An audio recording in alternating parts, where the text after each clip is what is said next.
Hello everyone, this is Nitasha Chaturvedi and welcome to all on our YouTube channel that is Easy Learning 247। और आज की class में हम लोग discuss करने वाले हैं कंप्यूटर अवेयरनेस के बारे में, जो कि अभी रिसेंट आपके आरआरबी पीओ मेंस के एग्जाम के लिए इंपॉर्टेंट होने वाला है, क्योंकि यहाँ पर हम लोग प्रीवियस ईयर पेपर साथ में जो मेमोरी बेस्ड क्वेश्चंस हैं उसके अलावा मोस्ट इंपोर्टेंट क्वेश्चंस का डिस्कशन करेंगे। ये 500 प्लस क्वेश्चंस की सीरीज है, जहां पर अभी तक हमारी 3 क्लासेस हो चुकी हैं। जो भी लोग इस चैनल पर नए हैं भाई लाइक शेयर सब्सक्राइब कर दीजिए और एक बार प्लेलिस्ट में जाके प्रीवियस वीडियोस को जरूर देख लीजिएगा। यहाँ पे बहुत ज्यादा इंपॉर्टेंट क्वेश्चन है जो कि आपके एग्जाम में आने के चांसेस हैं, उससे रिलेटेड क्वेश्चन एग्जाम में आ सकते हैं। तो वीडियो को एंड तक देख लीजिए। यहाँ हम लोग डिस्कस करने वाले हैं क्वेश्चन नंबर 71 से question number 1 to 70 already previous videos में हो चुका है, एक बार चेक कर लीजिए। स्टार्ट करते हैं आज की class. Let's have a look. Question number 71 है व्हाट इज एडवर्ड। तो भाई एडवर्ड क्या होता है? एडवर्ड होता है एडवर्टाइजिंग सर्विस बाय गूगल। जो गूगल के द्वारा एडवर्टाइजिंग सर्विसेज होती है इसे हम एडवर्ड बोलते हैं। तो एडवर्ड मतलब एडवर्टाइजिंग सर्विसेज बाय गूगल। तो ऑप्शन नंबर सी यहाँ पर हमारा करेक्ट आंसर हो जाएगा। क्वेश्चन नंबर 72 क्या बोल रहा है? Given the following URL. एक यूआरएल दिया हुआ है, जैसे ये दिया हुआ है आपका http://www.example.com और फिर 80 दिया हुआ है हमें। This is path to myfile.html। Here अब हमसे पूछ रहा है, ये हमसे एक यूआरएल दिया हुआ है, ये वाला http से लेकर यहाँ तक इस तरीके का एक हमें यूआरएल दिया है। यहाँ से पर हम हमसे एक पूछ रहा है यूआरएल क्या होता है? यूनिफॉर्म रिसोर्स लोकेटर, यानी हमारा जो भी वेबसाइट या फिर किसी भी वेब पेज का जो एड्रेस होता है वो हमारा यूआरएल होता है, यूनिफॉर्म रिसोर्स लोकेटर। अब ये जो हमें एक यूआरएल दिया है जैसे http डॉट इस तरीके से //www, ये हमें एक यूआरएल दिया। अब हमसे पूछ रहा है www.example.com क्या है?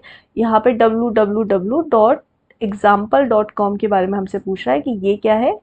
तो भाई अगर मैं बोलूँ इसकी जगह आप देखते हैं www.google.com, www.cbsc.com या ivps.com, तो ये बेसिकली क्या है? दिस इज क्या है? This is our domain name. क्या होता है? डोमेन नेम, यानी उस वेबसाइट का जो www.com.in लगा के जो भी कुछ दिया होता है यहाँ पर वो होता है उस वेबसाइट का नेम, यानी उसको वेबसाइट का नेम या वेब पेज के नेम को हम बोलते हैं डोमेन नेम। जैसे amazon.com, flipkart.com या फिर आप गूगल बोल सकते हैं google.com। तो इस तरीके से हमारा ये क्या होता है? Domain name. तो डोमेन नेम स्टार्टिंग में फर्स्ट वाले में आएगा डोमेन नेम एंड 80 क्या है? यहाँ पे जो 80 है वो क्या है? 80 क्या है? तो पहला वाला है www.example.com पूछ रहा है ये क्या है, तो ये हो गया डोमेन नेम। अब डोमेन नेम हमारे किस ऑप्शन में आ रहा है? स्टार्टिंग में देखो ऑप्शन नंबर बी। तो ऑप्शन नंबर बी हमारा करेक्ट आंसर हो जाएगा। तो यहाँ पे आएगा www.example.com, 80 स्टैंड फॉर। तो www.example.com क्या है? डोमेन नेम एंड 80 क्या है? 80 है हमारा पोर्ट नंबर। तो जो भी नंबरिंग यहाँ पर दी होती है वो होता है बेसिकली पोर्ट नंबर, ठीक है। तो यानी किस पोर्ट से वो हमारे पास वो पाथ आ रहा है, वो डोमेन नेम आ रहा है, तो this is our port number. Clear? तो वो 80 क्या है? Port number. Okay, question number 73 की तरफ चलते हैं। क्वेश्चन नंबर 73 क्या बोल रहा है यहाँ पर? विच of the following is a recent version of operating system. तो यहाँ पर रीसेंट वर्जन इन ऑप्शंस में से चूज करना है कि इन ऑप्शंस में से जो लेटेस्ट वर्जन है हमारे ऑपरेटिंग सिस्टम का। ऑपरेटिंग सिस्टम क्या होता है? जिस वो ऑपरेटिंग सिस्टम एक सिस्टम सॉफ्टवेयर होता है जिसके ऊपर हम कंप्यूटर में काम करते हैं, जैसे कि एंड्रॉयड हुआ, मैक ओएस हुआ, विंडो 7, विंडो 11 या विंडो 9, विंडो 7, 13, इस तरीके से मतलब हमारे एक तरह से ऑपरेटिंग सिस्टम क्या होते हैं? वो सिस्टम सॉफ्टवेयर होते हैं जिसके ऊपर हम काम करते हैं।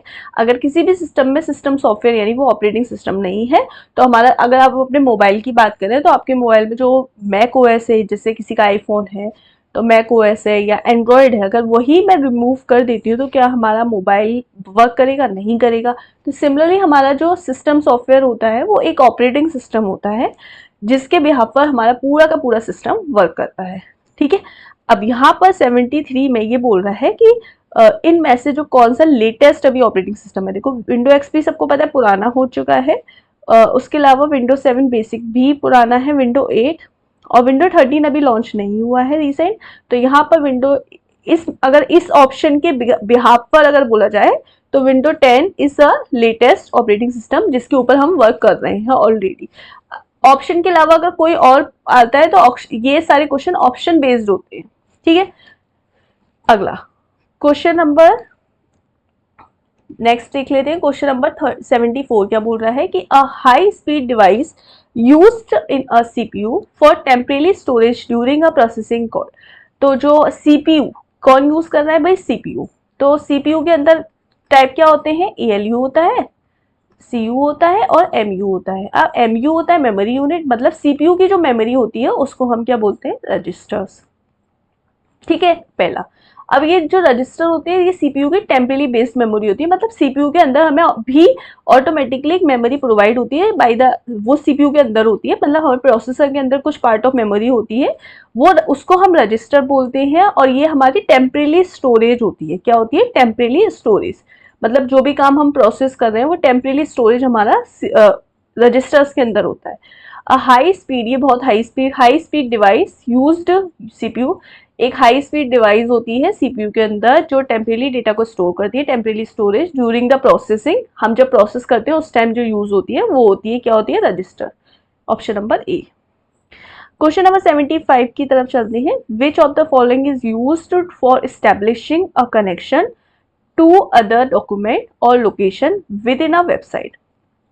मतलब which of the following use to establishing, जो कलेक्शन को, कनेक्शंस को एस्टेब्लिशिंग करने के लिए यूज की जाती है अदर डॉक्यूमेंट या फिर किसी लोकेशन पर वेबसाइट के अंदर। तो कनेक्शन को एस्टेब्लिश करने के लिए जो यूज किया जाता है वो यूज किया जाता है इनमें से कौन सा टर्म। कनेक्शन का स्टैब्लिश का मतलब है, एग्जांपल के तौर पर मैं इस पर क्लिक करूं और मैं किसी दूसरे पेज पर या दूसरे डॉक्यूमेंट पर आ जाऊं, मतलब मैं किसी भी पॉइंट पर क्लिक करती हूं, किसी पर्टिकुलर लाइन पर या किसी इमेज पर क्लिक करूं तो मैं किसी दूसरे पेज पर आ जाऊं या किसी दूसरे डॉक्यूमेंट पर आ जाऊं, तो उसको, उस टर्म को क्या बोलते हैं, हाइपरलिंक बोलते हैं। सही बात है, वेरी गुड, हाइपरलिंक ही बोलते हैं। क्योंकि हाइपरलिंक क्या होता है, हाइपरलिंक एक इस तरीके का कनेक्शन होता है डॉक्यूमेंट्स का।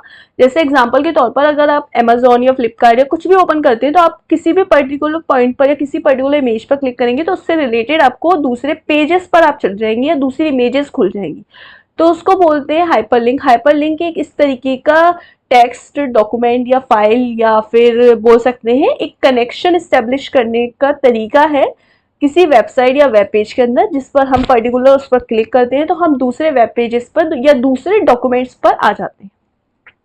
ठीक है, क्वेश्चन नंबर 76 बोल सकते हैं। क्वेश्चन नंबर 76 क्या है, when a computer is turn on, जब कंप्यूटर ऑन होता है, टर्न ऑन होता है, where does it get the first instruction. देखो पेपर में, जब आप पेपर देने जाओ, आपका पेपर रिसेंट है तो मैं आपको एक क्लू दे रही हूँ, जब पेपर देने जाओ बिल्कुल काम होके, मतलब बिल्कुल शांत से, कि आप सोचो कि आपको सब कुछ आता है। तरीका क्या है, एक लाइन पढ़ो भाई, पता है when a computer is turn on, अपने दिमाग में क्लिक कर लो कि भाई हाँ कंप्यूटर टर्न ऑन है, कंप्यूटर ऑन है। Where does it get first instruction, that it loads into RAM. तो जो फर्स्ट इंस्ट्रक्शन होता है कंप्यूटर के ऑन होते ही जो कि रैम को मिलता है, वो पूछ रहा है कहां से लोड होता है। ठीक है, वो कहां से क्या होता है, लोड होता है। रोम से, रैम से होता है, रोम से होता है, फ्रॉम हार्ड डिस्क से होता है, सीडी से होता है। देखो हम एक चीज याद रख लो, अब आपके पेपर में क्वेश्चन टफ नहीं आएगा, लैंग्वेज टफ आएगी। लैंग्वेज इन द सेंस क्योंकि वो मेंस का एग्जाम है या फिर किसी का भी आज के टाइम में एग्जाम होता है, क्वेश्चन टफ नहीं होता है। किसी भी सब्जेक्ट में बोल रही हूँ, इवन दैट क्वेश्चन टफ नहीं होता है। क्वेश्चन सारे वही होते हैं या चीजें सारी वही होती हैं जो आपको आती हैं। आपको लैंग्वेज पर कमांड करनी है। आप कहोगे मैम मैं इंग्लिश नहीं, यहाँ अगर आप यही क्वेश्चन हिंदी में भी लिखती हूँ तब भी आपको लैंग्वेज पर कमांड करनी है। लैंग्वेज पे क्या है, आप उस चीज को प्रैक्टिकली इमेज बना के सोच के देखो चीजों को। देखो आपको पता है कि भाई कंप्यूटर को ऑन या ऑफ करने के लिए किसी एक मेमोरी की मेमोरी की जरूरत होती है, जो मेमोरी कंप्यूटर को ऑन और ऑफ करते टाइम वर्क करती है, उसको हम रोम बोलते हैं। इतना याद रखो कि ऐसी मेमोरी जो सिर्फ इंस्ट्रक्शन को रीड करती है, हम उस पर कुछ भी राइट नहीं कर सकते, कुछ भी काम नहीं कर सकते। जैसे कि रोम की फुल फॉर्म ही क्या है, रीड ओनली मेमोरी। तो ऐसी मेमोरी जो कि सिर्फ इंस्ट्रक्शंस को रीड करने के लिए यूज की जा रही है, उस पर हम कोई काम नहीं कर सकते, कोई प्रोसेस नहीं कर सकते, मतलब वो मेमोरी सिर्फ और सिर्फ इंस्ट्रक्शन को रीड करने के लिए यूज हो रही है, उसे हम रीड ओनली मेमोरी कहते हैं। ये बेसिकली जो यूज होती है वो कंप्यूटर को हम ऑन करते हैं और ऑफ करते हैं, उस टाइम हमारे सिस्टम में जो मेमोरी यूज हो रही है वो रोम से होती है। इज इट ओके, रोम से होती है, यानी रीड ओनली मेमोरी। अब देखो पूछ क्या रहा है, हमने कंप्यूटर को क्या किया, टर्न ऑन, हमने ऑन करा, ऑन करते टाइम मेमोरी पूछ रहा है कौन सी है भाई, रोम। हमें पूरा क्वेश्चन पढ़ने की आवश्यकता नहीं है, हमने डायरेक्ट लगा दिया। अब आप देखोगे when a computer is turn on, computer को ऑन किया, where does it get, question घुमा के क्या पूछा है, आपसे डायरेक्ट ये भी पूछ सकता था when a computer is turn on it loads which of the following memory, तो आप डायरेक्ट आंसर रोम लगा देते। आप घुमा के क्या बोला है, ये लाइन ऐड कर दी, where does it gets the first instruction, कहां से वो भाई फर्स्ट इंस्ट्रक्शन मिलेगा, that it loads from the into the RAM. तो हम सबको पता है कि भाई हमारे कंप्यूटर में जो मेन मेमोरी होती है वो रैम होती है, random access memory. Main memory computer में कौन सी होती है, रैम होती है। तो इंस्ट्रक्शंस देता कौन है, रैम देता है। कंप्यूटर में जो भी काम हम जो भी प्रोसेस कर रहे हैं वो कहाँ से हो रहे हैं, रैम से। मतलब जिस टाइम मैं आपको पढ़ा रही हूँ तो आपके सिस्टम में जो मेमोरी यूज हो रही है वो रैम से हो रही है। तो हमारी प्रोसेस करने के टाइम, हमारे काम करने के टाइम, जैसे आप व्हाट्सएप पे चैट कर रहे हो तो at the time of chatting memory कहाँ से यूज हो रही है, रैम से यूज हो रही है। मतलब जब आप प्रोसेस कर रहे हो, जब आप किसी काम को कर रहे हो तो उस टाइम जो मेमोरी यूज हो रही है वो रैम से हो रही है। तो जब हमने कंप्यूटर ऑन किया तो हमारा रोम क्या करेगा, इंस्ट्रक्शन ही तो देगा, रोम इंस्ट्रक्शन देगा। तो रोम किसको इंस्ट्रक्शन देगा, ऑब्वियसली बात है, रैम हमारी किसको इंस्ट्रक्शन देगी, रैम हमारी किसको इंस्ट्रक्शन देगी, रैम हमारी रोम को इंस्ट्रक्शन देगी। ठीक है, क्लियर हुआ, समझ में आया, बहुत अच्छे से समझ में आया। मतलब सिंपल तरीका याद करने का, मेमोरी के ऊपर क्वेश्चन आते हो, कंफ्यूजन बहुत ज्यादा होता है। आप अपने दिमाग में बस ये चीजें बिठाओ कि हमारे कंप्यूटर में दो तरीके की मेमोरी होती है, एक प्राइमरी होती है, एक सेकेंडरी होती है। ठीक है, प्राइमरी मेमोरी क्या होती है, प्राइमरी मेमोरी वो होती है, एक होता है हमारा सीपीयू। ठीक है, अब प्राइमरी मेमोरी वो होती है भाई जो सीपीयू से डायरेक्टली बातचीत कर रही है, मतलब वो सीपीयू से डायरेक्टली कोऑर्डिनेट कर रही है, कम्युनिकेट कर रही है। मतलब एक प्राइमरी मेमोरी वो है, लाइक समझ लो सीपीयू एक बॉस है, बॉस से बॉस की डायरेक्ट बात कौन करेगा, सेक्रेटरी। तो प्राइमरी मेमोरी सीपीयू की सेक्रेटरी है जो डायरेक्टली सीपीयू से कांटेक्ट कर रही है।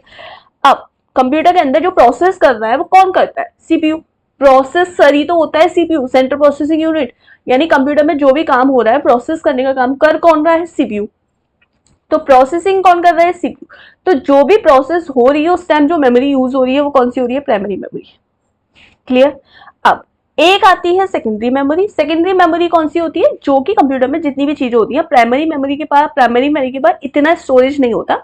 आपने सुना होगा रैम हमारी 6 GB की होती है, 8 GB की होती है, 4 GB 2 GB इस तरीके की रैम होती है। रैम कोई टेराबाइट में नहीं आती है, रैम अभी टेराबाइट्स में लॉन्च नहीं हुई है। रैम की मैक्सिमम 6 GB 8 GB और 12 GB इतनी ही आती है। ठीक है, 16 GB होगी मैक्सिमम, बहुत अच्छा प्रोसेसर, बहुत महंगा वाला होगा तो 16 GB, उससे ज्यादा की रैम नहीं लॉन्च हुई अभी, फिर टेराबाइट्स में आती है। मतलब तो रैम की हमें ज्यादा जरूरत भी नहीं, क्योंकि वो वर्क तो भाई प्रोसेस करने के टाइम कर रही है। अब बात आती है कि सेकेंडरी स्टोरेज। सेकेंडरी स्टोरेज जो कि हमारे कंप्यूटर में एसएसडी होता है, या फिर मोबाइल में हम बोलते हैं इंटरनल स्टोरेज दिया हुआ है, या एसएसडी है, एसडी कार्ड्स हैं, पेन ड्राइव है, फ्लैश ड्राइव है, सीडी रोम है, डीवीडी है। मतलब जो सेकेंडरी पर्पस के लिए हम यूज करें, जैसे हमारा जो सिस्टम है, हमारे कंप्यूटर, लैपटॉप, मोबाइल में हमारा डेटा कहाँ स्टोर है ऑटोमेटिकली, इंटरनल मेमोरी में। इंटरनल मेमोरी उन्होंने हमें एक स्लॉट बना के दे दिया है, जैसे हमारे मोबाइल लैपटॉप में एसएसडी हार्ड डिस्क होती है, ऐसे ही हमें मोबाइल में बना के दे दिया है उन्होंने एक स्लॉट इंटरनल मेमोरी के नाम से। तो वो सब क्या है, वो सब हमारा सेकेंडरी स्टोरेज, जहां पे हमारा सारा का सारा डेटा स्टोर हो रहा है। ठीक है, आप अपने कोई पीडीएफ सेव कर रहे हो, इमेज फोटो खींच रहे हो, कहाँ सेव हो रही है, इंटरनल स्टोरेज में। पर वो जो अभी आप किसी पर काम कर रहे हो, जैसे मैंने सॉन्ग सुना, तो सॉन्ग सुनते टाइम जो मेमोरी यूज हो रही है वो मेरी हो रही है प्राइमरी मेमोरी से। अब इस प्राइमरी मेमोरी के अंदर दो टाइप होते हैं, वॉलेटाइल और नॉन वॉलेटाइल। वॉलेटाइल मेमोरी क्या होती है, वॉलेटाइल मेमोरी होती है जो कि मैं इस पर इन डिटेल इतना डिस्कशन इसलिए कर रही हूँ इस क्वेश्चन पर पर्टिकुलर, क्योंकि मेमोरी से रिगार्डिंग मुझे पता है अच्छे खासे क्वेश्चन आए थे, 1 2 3 क्वेश्चन आपको मिल ही जाएंगे एट एनी हाउ। और क्वेश्चन बहुत सिंपल होते हैं, थोड़ा सा समझना होता है, और आप कंफ्यूज होके गलत कर जाते हो। बहुत सारे बच्चे, इवन डेट बहुत सारे लोग, बहुत सारे कैंडिडेट्स ऐसे होते हैं जो हमेशा मेमोरी पे बेस्ड क्वेश्चंस आते हैं और आते हुए गलत करके आते हैं। तो कंफ्यूजन दूर करने के लिए मैं ये चीजें बोल रही हूँ कि दो तरीके की मेमोरी होती है, दिमाग में अच्छे से फीड कर लो कि primary memory, secondary memory. Primary memory के ऊपर कोई भी क्वेश्चन आए लैंग्वेज में, अगर ये समझ में आ रहा है कि ये सीपीयू से डायरेक्टली वर्क कर रही है तो वो प्राइमरी मेमोरी है। और अगर वो सीपीयू से डायरेक्टली वर्क नहीं कर रही, जैसे एसएसडी के ऊपर आ जाए, सीडी रोम के ऊपर आ जाए, पेन ड्राइव, फ्लैश ड्राइव, ऐसे हार्ड डिस्क, फ्लॉपी डिस्क, कुछ भी आ जाए, वो सेकेंडरी मेमोरी है। इतना दिमाग में फीड कर लो। प्राइमरी मेमोरी दो तरीके की होती है, वॉलेटाइल, नॉन वॉलेटाइल। अब ये वॉलेटाइल क्या चक्कर है, वॉलेटाइल है भाई जो मेमोरी प्राइमरी मेमोरी के अंदर, यानी जो मेमोरी हमारी एक तरह से कंप्यूटर में जब हम ऐसी मेमोरी जो कि लाइट ऑफ होने पर भी, मतलब जिस पे इलेक्ट्रिसिटी ऑफ हो गई, हमारा सिस्टम बंद हो जाए और हमारे डेटा पर कोई भी फर्क नहीं पड़े, वो वॉलेटाइल, फर्क नहीं पड़े नॉन वॉलेटाइल और फर्क पड़े वॉलेटाइल, जैसे रैम और रोम। ठीक है, अब एक टर्म आता है सिंपल सा कि आप अब रैम और रोम में कंफ्यूजन होता है, तो रैम आप ये समझ लो, रैम और रोम हमारी प्राइमरी मेमोरी है, ये वॉलेटाइल नॉन वॉलेटाइल है।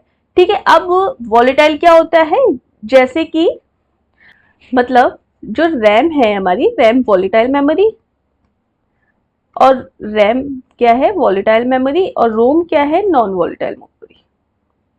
रोम यानी रैम, अगर मैं किसी प्रोसेस पर वर्क कर रही हूँ, मेरा सिस्टम ऑफ हो जाता है एंड एनी हाउ, जैसे टर्न ऑफ, मशीन मेरी टर्न ऑफ हो जाती है, लाइट चली जाती है, सिस्टम मेरा ऑफ हो जाता है, तो मैं जिस भी प्रोसेस पर वर्क कर रही हूँ वो चली जाएगी। तो ये जो काम हो रहा है वो रैम का हो रहा है, मतलब वो स्टोर नहीं हुआ, टेम्परेरी बेस्ड स्टोरेज होता है रैम। मतलब मैं प्रोसेस जिस पर काम कर रही हूँ, अगर सिस्टम मेरा ऑफ हो जाता है, मेरी प्रोसेस अभी अपने आप ऑफ हो जाएगी। रोम क्या होता है, नॉन वॉलेटाइल, मतलब मेरा सिस्टम के टर्न ऑफ होने से मेरी प्रोसेस पर कोई भी फर्क नहीं पड़ेगा। यहाँ पर हम इस इंस्ट्रक्शन को रीड कर सकते हैं, राइट कर सकते हैं रैम में, और रोम में हम सिर्फ इंस्ट्रक्शंस को रीड कर सकते हैं। बेसिकली आप इतना याद रखो, रोम का मतलब जो भी प्रोसेस हमारे सिस्टम को ऑन और ऑफ करने के लिए वर्क कर रही है वो रोम है। ठीक है, तो यहाँ पर सिस्टम को ऑन करने की बात कर रहा है, ये लाइन याद रखो। तो कौन काम करेगा, बी ऑप्शन, रोम। क्लियर।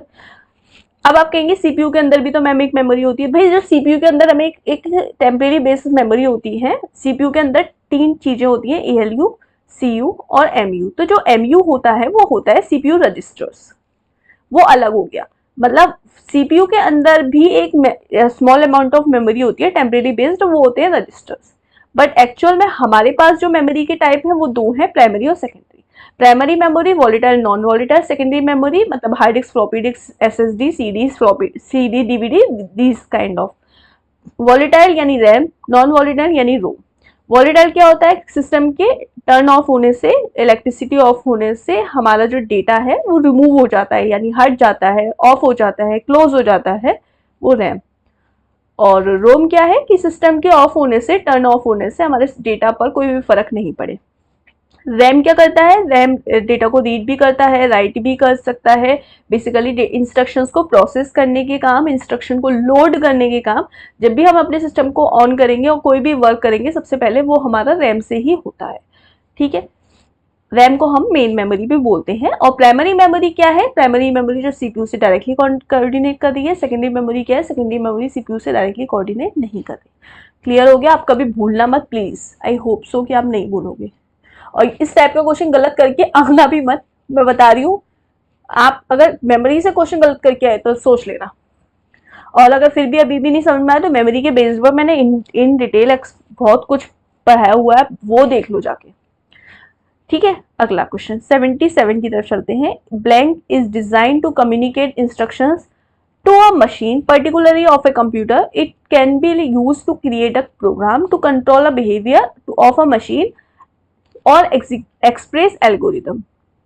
देखो क्वेश्चन फिर वापस से यही हुआ, कितना लंबा क्वेश्चन बना के दिया है। हमको मेन की टर्म पहचानना है, कैसे करेंगे। ब्लैंक है, सबसे पहले आगे ब्लैंक है। ठीक है, डिजाइन टू कम्युनिकेट इंस्ट्रक्शन, भाई इंस्ट्रक्शंस को डिजाइन करने के लिए, कम्युनिकेट करने के लिए किसी भी मशीन में पर्टिकुलरली कंप्यूटर की जरूरत होती है, जो कि मतलब ऐसे पर्टिकुलर कंप्यूटर पर हमें क्या डिजाइन करते हैं कि हमें इंस्ट्रक्शन से कम्युनिकेट कर पाए अपनी मशीन पर। It is use to create a program, program को क्रिएट करने के लिए यूज होती है। ठीक है, control the behaviour of machine, में मशीन के बिहेवियर को कंट्रोल करने के लिए यूज होती है, और एल्गोरिथम को एक्सप्रेस करने के लिए जरूरत होती है। तो वो पीरोम होती है, प्रोग्रामिंग लैंग्वेज होती है, माइक्रो कंट्रोलर्स होती है, ईपीरोम। आपको अगर इनमें से एक भी की टर्म कीवर्ड पता है तो आप उसका आंसर दे दोगे। देखो भाई ऐसी चीज, इनमें से एक ऐसी चीज है जो कि प्रोग्राम को क्रिएट करने के लिए यूज की जा रही है। प्रोग्राम को कौन क्रिएट करता है? प्रोग्रामिंग लैंग्वेज, सही बात है। कंट्रोल कौन करता है? मशीन्स के इंस्ट्रक्शंस को प्रोग्रामिंग लैंग्वेज। एल्गोरिथम किससे बनती है? एल्गोरिथम हम प्रोग्रामिंग लैंग्वेज से ही तो एल्गोरिथम को एक्सप्रेस करते हैं। तो अब यहाँ पर ये वाली लाइन तो सेटिस्फाइड हो रही है। अब इस लाइन पर चलते हैं। डिजाइन कम्युनिकेट इंस्ट्रक्शन, इंस्ट्रक्शन को कम्युनिकेट करने के लिए जो डिजाइन किया जाता है, क्या डिजाइन किया जाता है? Programming language. प्रोग्रामिंग होती क्या है? व्हेन लॉट ऑफ इंस्ट्रक्शन या फिर set of instruction is called programme. तो प्रोग्रामिंग लैंग्वेज जो बनाई जाती है वो इंस्ट्रक्शंस आपस में किसी पर्टिकुलर मशीन पर कम्युनिकेट करें, इसलिए तो बनाई जाती है। तो ऑप्शन नंबर 20 का करेक्ट आंसर हो जाएगा। देखो, अगर यहां पर आप डायरेक्ट सोचते कि हमें, और ऐसे क्वेश्चन आप नहीं करके आओगे, छोड़ाओगे या गलत कराओगे, आपको सेटिस्फाइड करनी है। जैसे आप मैथ्स और रीजनिंग और इंग्लिश करते हो ना, सेम आपको कंप्यूटर या जीएस या जो भी, हाँ, आपको चीजों को सेटिस्फाइड करना होगा। कभी कभी क्वेश्चंस आपको क्वेश्चन की लाइन में नहीं दिखेगा, आपको ऑप्शन से चलना पड़ेगा। और आपको किसी भी पर्टिकुलर चीज का मीनिंग पता है या टर्म का पता है, और अगर आप कहते हैं मैम लैंग्वेज आप हिंदी में पढ़ाओ या इंग्लिश में पढ़ाओ, देखो कंप्यूटर एक अपने आप में इंग्लिश वाला सब्जेक्ट है, और आपको अगर हिंदी में पढ़ना है, हिंदी में पढ़ाने में कोई दिक्कत नहीं है। बट ये हिंदी की चीजें करने में आपको लगेगा टाइम, क्योंकि आपने सुना इंग्लिश में होता है, और जब आप काम करोगे तो भाई इंग्लिश में ही करोगे ना। कीबोर्ड पे जब आप एक जॉब ले लोगे तब भी तो आप इंग्लिश में ही काम करोगे ना। अगला, group of contain all graphical files extension, इनमें से कौन सा ग्राफिकल फाइल एक्सटेंशन है? देखो, मैं अगर ये सारे क्वेश्चंस आपको जल्दी जल्दी कराना चाहूँ तो मैं जल्दी जल्दी भी करा सकती हूँ, है ना, कोई दिक्कत नहीं है। मैं आपको स्पीड से आंसर्स बताती जाऊँ, लेकिन उससे आपको कोई फायदा नहीं होगा, क्योंकि यहाँ पर अब मैं जो डिस्कस कर रही हूँ वो इन डिटेल डिस्कस करने से आपके, अगर हो सकता है सेम क्वेश्चन नहीं आए, बट जो मैंने बताया उससे रिलेटेड क्वेश्चन ड्रॉ होके आ जाए तो आप कर लोगे चीजों को। अब कंटेन ग्राफिकल फाइल एक्सटेंशन, जो ग्राफिकल फाइल एक्सटेंशन होता है, मतलब जैसे हम लोगों ने पिक खींची या इमेजेस, फोटोज, ग्राफ्स जो होते हैं उनके जो एक्सटेंशंस होते हैं उसके बारे में पूछ रहा है। इनमें से कौन सा होता है? हमें पता है सबसे पहले कॉमन होता है जेपीजी, उसके अलावा होता है पीएनजी, उसके अलावा होता है जीआईएफ। ठीक है, तो ये सारे हमारे इमेज के एक्सटेंशन होते हैं, इनके बारे में हमें अच्छे से पता है। उसके अलावा होता है एक जीआईएफ, पीएनजी, और अब आप पहले इसमें से देख लो जीआईएफ और इन तीनों में कहाँ कहाँ मिल रहा है। ये कॉमन होते हैं क्योंकि सबको पता होंगे, कॉमन याद होंगे, नहीं तो ये तो याद कर ही लो।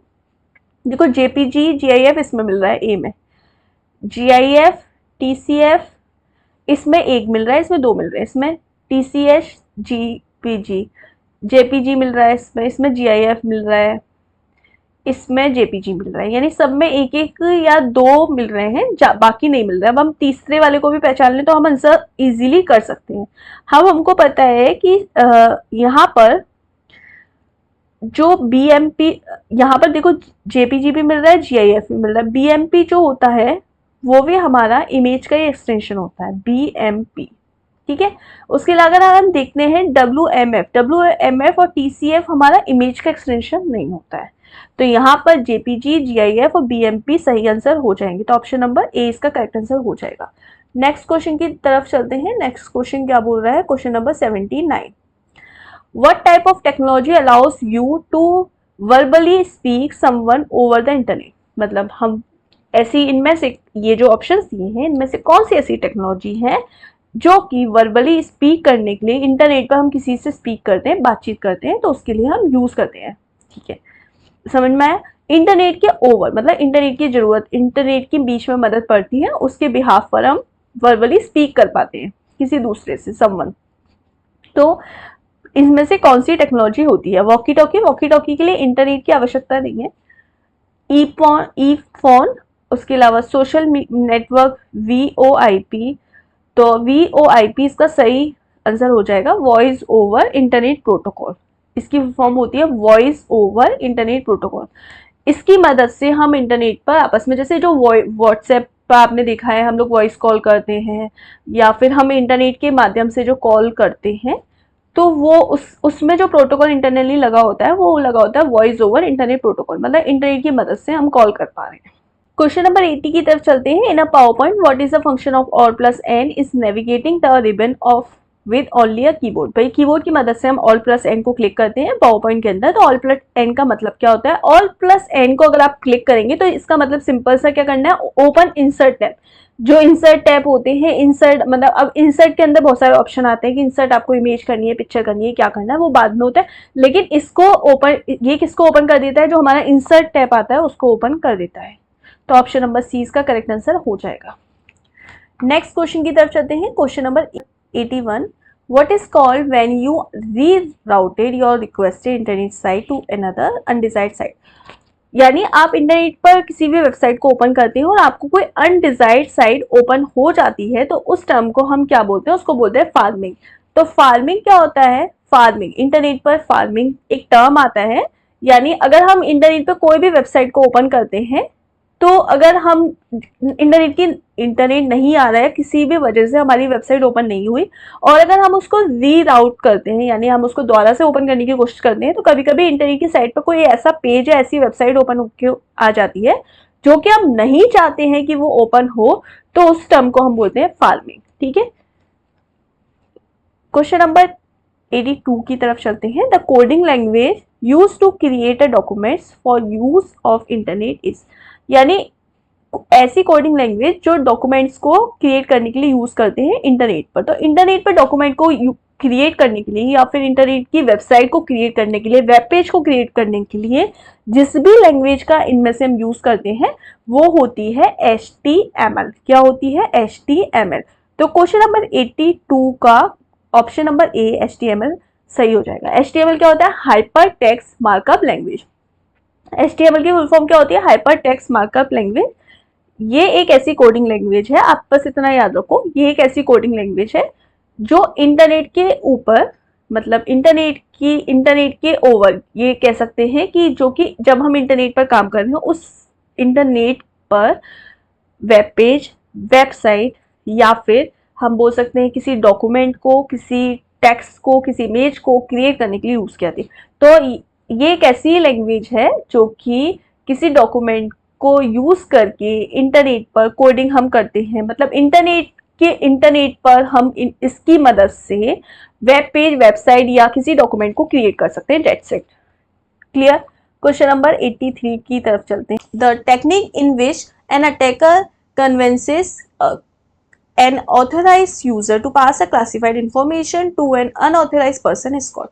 यानी कि ऐसी टेक्निक जिसमें जो अटैकर होता है, जो पर्सन, अटैकर कोई पर्सन है, वो आपको कन्विंस कर ले कि अपनी ऑथराइज डिटेल इंफॉर्मेशन किसी अनऑथराइज पर्सन को दे दो। मतलब ऑथराइज पर्सन आपको कन्विंस कर ले कि अपनी जो इंफॉर्मेशन है वो अनऑथराइज पर्सन को दे दो, या फिर रिगार्डिंग कोई भी आपकी डिटेल पास हो जाती है अनऑथराइज पर्सन के पास, या चली जाती है, या आप खुद दे देते हो।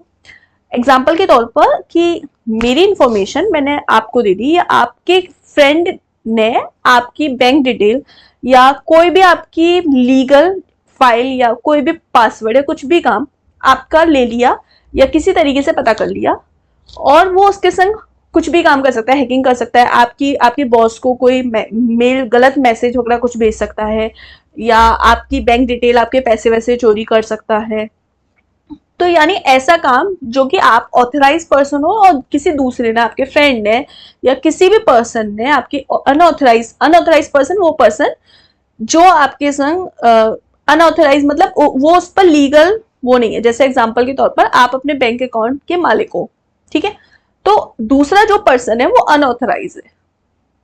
अब वो चाहे जानबूझ के चाहे अनजाने में आपने बनाया या वो बन गया, अब वो आपके साथ कुछ भी फ्रॉड कर सकता है, हैकिंग कर सकता है, आपके किसी पर्सन को, आपसे रिलेटेड किसी पर्सन को कोई गलत मेल या मैसेज भेज सकता है, कुछ भी काम कर सकता है।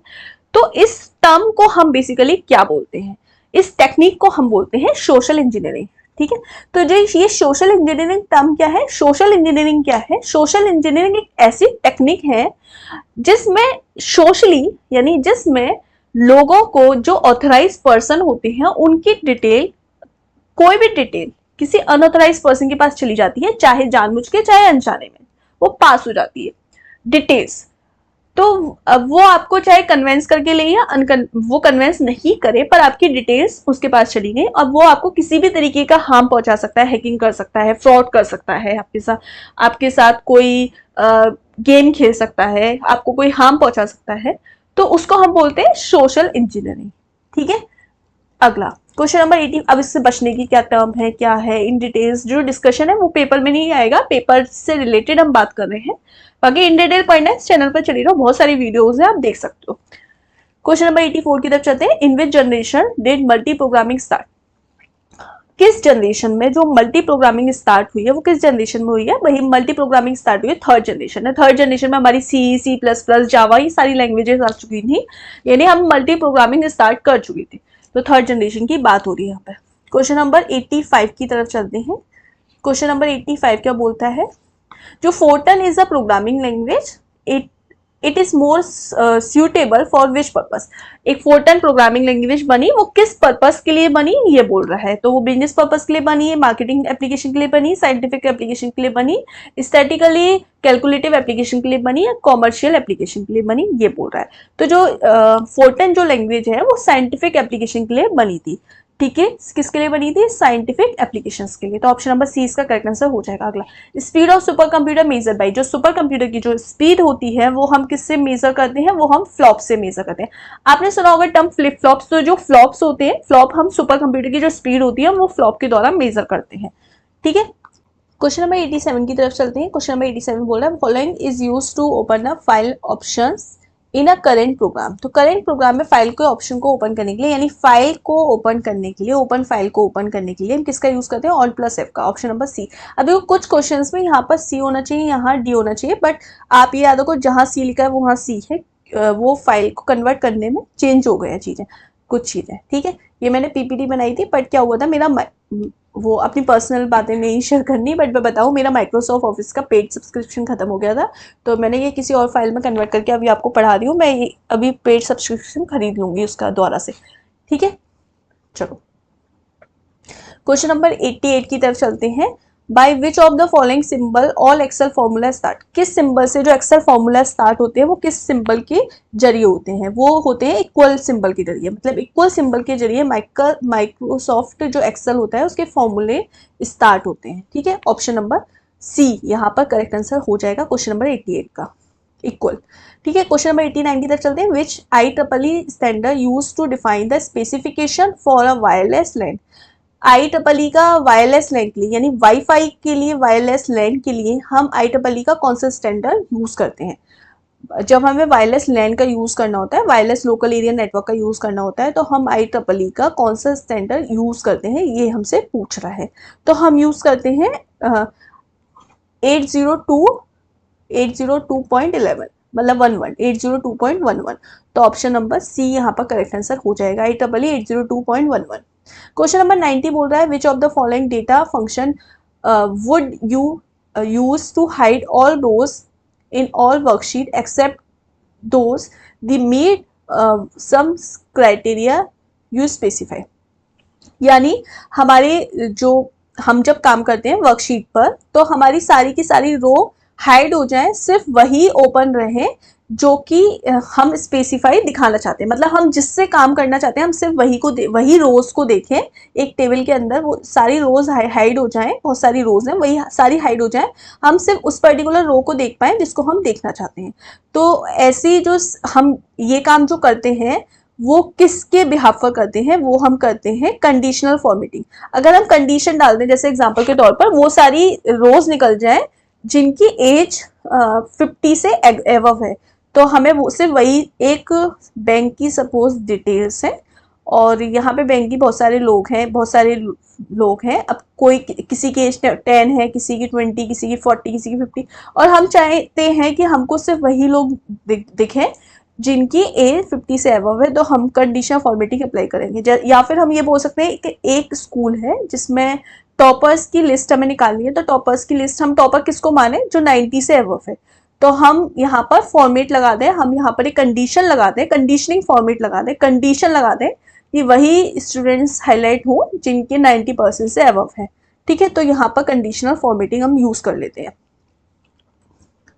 ठीक है, क्वेश्चन नंबर अब 91 की तरफ चलते हैं। क्वेश्चन नंबर 91 बोल रहा है कि how many layers TCP IP model. TCP IP जो मॉडल होता है, टीसीपी आईपी मॉडल के अंदर कितनी लेयर्स होती है? टीसीपी आईपी मॉडल के अंदर 4 लेयर्स होती हैं। और यही आपसे पूछा रहा है ओएसआई मॉडल के अंदर कितनी लेयर होती है? ओएसआई मॉडल के अंदर 7 लेयर्स होती हैं।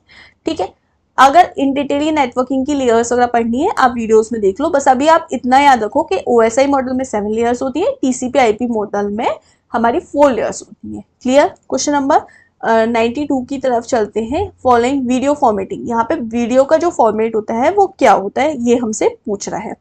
तो देखो जेपीईजी, पीएनजी, GIF, FLV ये सब हमारे इमेज के फॉर्मेट होते हैं। किसके होते हैं? इमेज के। किसके होते हैं फॉर्मेट? इमेज के। और जो हमारे FLV होता है, FLV सॉरी BMP, अभी हम लोगों ने लास्ट इसमें भी देखा था एक क्वेश्चन में हमने देखा था इमेज के फॉर्मेट पूछे थे हमसे। देखो यहाँ पर एक आया था ग्राफिकल फॉर्मेट, इमेज के फॉर्मेट थे JPG, GIF और BMP, ये हमारे किसके थे? इमेज के फॉर्मेट।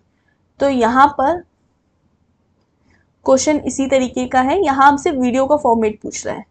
क्या पूछ रहा है? वीडियो के फॉर्मेट। तो देखो इसमें हमसे वीडियो के फॉर्मेट पूछ रहा है। वीडियो का फॉर्मेट होता है FLV। क्या होता है? FLV। जो हम वीडियोस देखते हैं उसके जो फॉर्मेट होते हैं वो होता है FLV। और यहाँ पर ये बाकी सारे जो फॉर्मेट है JPEG, PNG, JPG, BMP, ये सब इमेज के फॉर्मेट है। तो यहाँ पर option number D FLV correct answer हो जाएगा। क्वेश्चन नंबर 93 की तरफ चलते हैं। क्वेश्चन नंबर 93 बोल रहा है command at the top of a screen such as file edit, format, tools, formats and tools to operate and change the things of incorporated in। मतलब ये जो कमांड्स आती हैं फाइल, एडिट, फॉर्मेट, टूल्स, ये सब क्या होते हैं? मेन्यू बार होते हैं, टूल बार होते हैं, user friendly, word processor, graphics, ये होता क्या है? जो हमें मतलब जब हम वर्ड प्रोसेसर या फिर MS वर्ड या पावर पॉइंट वगैरह में वर्क करते हैं तो हमें ऊपर एक शो होता है जिसमें फाइल, एडिट, फॉर्मेट, टूल्स ये सब दिखते हैं। तो ये होता क्या है? इसको हम बोलते हैं टूल बार। ये क्या होता है? Tool bar. Option number B में, ऑप्शन नंबर 20 का करेक्ट आंसर हो जाएगा टूल बार। क्वेश्चन नंबर 94 की तरफ चलते हैं। क्वेश्चन नंबर 94 बोल रहा है the basic input output BIOS की फॉर्म क्या होती है? पहला क्वेश्चन ये है, आ सकता है ये भी। बेसिक इनपुट आउटपुट सिस्टम क्या होता है? Basic input output system. ठीक है, तो बायोस की full form basic input output system. तो बेसिक इनपुट आउटपुट सिस्टम जो बायोस होते हैं इज स्टोर्ड इन, तो वो किस में स्टोर होते हैं ये क्वेश्चन पूछ रहा है। तो वो स्टोर होते हैं रोम में। तो बेसिक इनपुट आउटपुट सिस्टम जो स्टोर होते हैं वो रोम में होते हैं। ये बायोस का काम क्या होता है? कंप्यूटर को ऑन और ऑफ करना, ये सारे काम बायोस के होते हैं।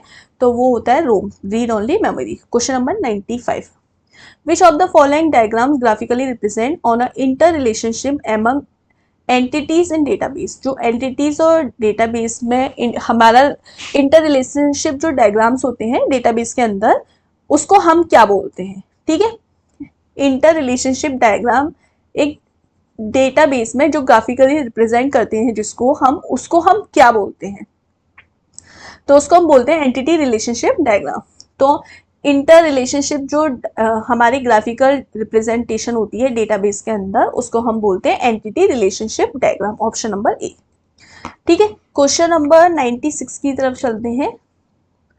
क्वेश्चन नंबर 96 बोल रहा है what is firewall in a computer network. Computer network के अंदर जो फायरवॉल होती है वो क्या होती है? पहला the physical boundary of a network, दूसरा है an operating system of a computer network, तीसरा a system design to prevent unauthorize access, सही बात है। चौथा है अ वेब ब्राउजिंग सॉफ्टवेयर नहीं। देखो फायरवॉल क्या होती है? फायरवॉल कंप्यूटर नेटवर्क के अंदर एग्जाम्पल के तौर पर आपके घर में एक लैन लगा है, लैन का एक पर्टिकुलर आपके घर के लैन का पर्टिकुलर पासवर्ड होगा, यूजर आईडी होगी। अब कोई और पर्सन आपके इंटरनेट को एक्सेस कब तक नहीं कर सकता? जब तक आपका एक यूजर और आईडी पासवर्ड उसको नहीं पता हो। ठीक है, तो ये जो आपको आपके घर के सिस्टम को यानी आपके घर को और एक दूसरे पर्सन को जो कनेक्ट किया हुआ है वो क्या कनेक्ट किया हुआ है, एक फायरवॉल। तो उस फायरवॉल की मदद से, यानी ये एक दीवार है, एक डिजाइन दीवार है जो कि प्रिवेंट करी हुई है अनऑथराइज एक्सेस, कोई दूसरा पर्सन एक्सेस ना कर सके आपके सिस्टम को, आपके नेटवर्क को, उसके लिए डिजाइन किया गया है। ठीक है, system design to prevent unauthorize access. ठीक है, क्वेश्चन नंबर 97 की तरफ चलते हैं। Main function of ALU, ALU का काम क्या होता है, अरिथमेटिक लॉजिक यूनिट, यानी अरिथमेटिक और लॉजिकल ऑपरेशंस को परफॉर्म करना। ठीक है, अरिथमेटिक ऑपरेशन जैसे plus minus multiplication divides, logical operation जैसे greater than, lesser than, equal to, and or XOR, ये सारे फंक्शंस को परफॉर्म करना। क्लियर, ये हमारा सीपीयू के अंदर एक पार्ट होता है एएलयू। अब यहाँ पर 97 में ऑप्शन देख लेते हैं क्या है। पहला स्टोर के बारे में कुछ होगा नहीं, मॉनिटर होगा नहीं, perform arithmetic and logical operation, सही बात है, तो ऑप्शन नंबर सी इसका करेक्ट आंसर हो जाएगा। क्वेश्चन नंबर 98 की तरफ चलते हैं। 98 क्या बोल रहा है, one of the following is which one of the following is the internet standard protocol, इनमें से कौन सा इंटरनेट स्टैंडर्ड प्रोटोकॉल है। तो देखो TML, कोबाल, जावा, C++, TCP/IP, इनमें से हमें बताना है कि कौन सा इंटरनेट स्टैंडर्ड प्रोटोकॉल है। अब देखा जाए C++, कोबाल और जावा, ये सब क्या है, ये सब प्रोग्रामिंग लैंग्वेज है, इंटरनेट के स्टैंडर्ड नहीं है, ये सब क्या है, प्रोग्रामिंग लैंग्वेज। ठीक है, अब बात कर लेते हैं TML, ये यहाँ पर भी हमारी ये सब हमारी लैंग्वेजेस की बात हो रही है, लेकिन TCP/IP एक ऐसा प्रोटोकॉल है, internet standard protocol, transmission control protocol है, इंटरनेट प्रोटोकॉल, तो इंटरनेट स्टैंडर्ड प्रोटोकॉल TCP/IP को बोला जाता है। तो ऑप्शन नंबर ई इसका सही आंसर हो जाएगा। अगला क्वेश्चन नंबर 99 की तरफ चलते हैं। Bridge work at which of the OSI model, तो जो ब्रिज वर्क करता है, लास्ट क्लास में मैंने बताया था जैसे कि गेटवे, ब्रिज, ये सब किस OSI मॉडल है जिसके अंदर 7 लेयर होते हैं। अब 7 लेयर पे अलग अलग चीजें वर्क करती हैं, जैसे नेटवर्किंग लेयर है, नेटवर्क लेयर है, ट्रांसपोर्ट लेयर है, फिजिकल लेयर है, डेटा लिंक लेयर है, सेशन लेयर है, प्रेजेंटेशन लेयर है। तो ब्रिज हमारा OSI मॉडल की किस लेयर पर वर्क करता है, ये क्वेश्चन पूछ रहा है। तो ब्रिज जो वर्क करता है हमारा डेटा लिंक लेयर पर वर्क करता है। ठीक है, ब्रिज वर्क करता है डेटा लिंक लेयर पे, तो ऑप्शन नंबर 20 का करेक्ट आंसर हो जाएगा।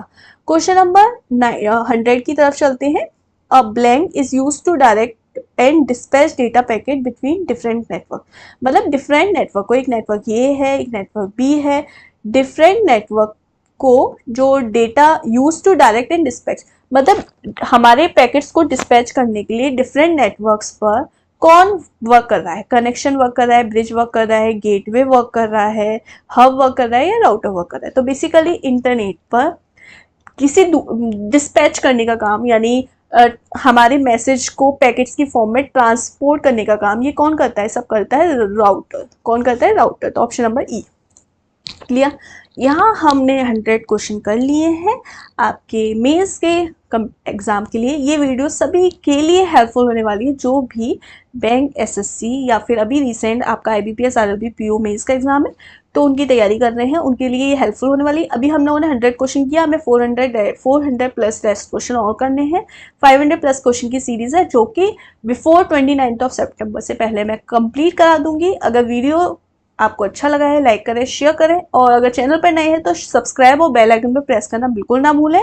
हम लोग इसी तरीके से नेक्स्ट क्लास में मिलते हैं और नए टॉपिक्स के साथ और नए एफर्ट्स करेंगे कुछ आपके लिए, जल्दी जल्दी और ज़्यादा मैक्सिमम क्वेश्चन लेके आएंगे। कुछ लोग मुझसे ये कह रहे थे कि मैम आप मैराथन ले लो, मैराथन में ले लूँगी, ये सारे 400 प्लस क्वेश्चंस और हो जाए, उसके बाद एक मैं मैराथन ले लूँगी जिसमें मैं पूरे क्वेश्चंस एक बार में डिस्कस कर लूँगी। तो अगर आप लोग इस चैनल पे जुड़े रहना चाहते हो, चाहते हैं मैं प्रीवियस ईयर पेपर सब कुछ इसी चैनल पर आपको इजीली कराऊं और थोड़े बहुत भी आपको एफर्ट्स अच्छे लगे हैं तो लाइक शेयर सब्सक्राइब कर दीजिए। मिलते हैं नेक्स्ट क्लास में, तब तक के लिए goodbye and have a nice day.